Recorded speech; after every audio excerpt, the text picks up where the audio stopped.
O Deus das Estações, no nosso devocional de hoje, em 1 Reis, no capítulo 19, que diz, no verso 10, diz assim: Tenho servido com zelo ao Senhor, o Deus dos exércitos, com todos os israelitas quebraram a aliança contigo, derrubaram teus altares e mataram todos os teus profetas. Sou o único que restou, e agora também procuram me matar. Observamos que, diante da continuação aqui, no qual Elias é inserido, ele foge após então reconstruir o altar diante dos profetas de Azera e Baal.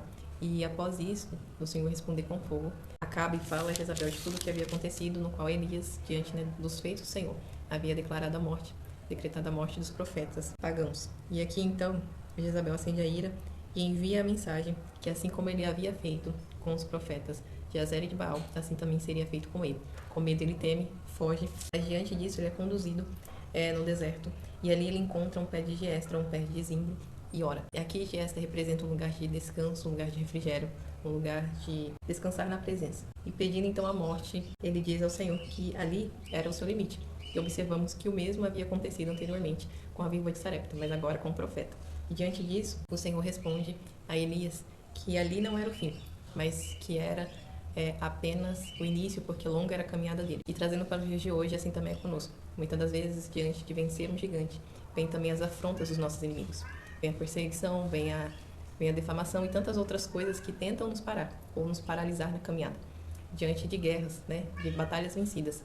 Mas observamos que, assim como o profeta, aqui diante da presença do Senhor, ele vai a um lugar de descanso, que é a presença, um lugar de busca, e diante disso o Senhor o responde, falando que ali não era o fim, ali era apenas a reconstrução, o recomeço.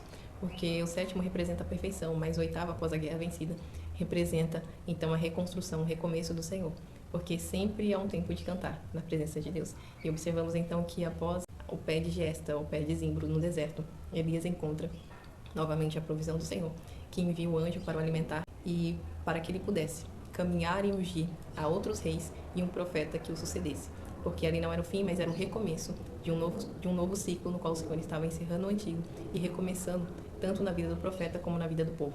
Porque reis seriam levantados e um novo profeta seria o seu sucessor. E trazendo para nós hoje, ainda que venhamos estar no nosso limite, ainda que venhamos estar no nosso, talvez no último recurso ou a última gota d'água, que venhamos ter a esperança e a convicção que o mesmo Deus que esteve aqui com o profeta está conosco, nos chamando para um novo tempo, um novo ciclo, onde os gigantes devem ser vencidos e derrubados, onde o medo não deve mais conversar conosco, mas a nossa fé em crer na palavra e no Senhor, que nos chama como filhos a viver uma nova estação, pois é tempo de cantar na presença e glorificar o nome do Senhor, que você possa descansar na certeza que o Senhor está contigo e que Ele te chama para você ir além deste medo e vencer em Cristo e com Ele, para que o nome dele então venha ser glorificado e que você venha levantar outros, e que este não seja o seu ponto final, mas o início de um novo ciclo, uma nova caminhada, uma nova história, no qual honre e glorifique o nome do Senhor. Que Deus te abençoe.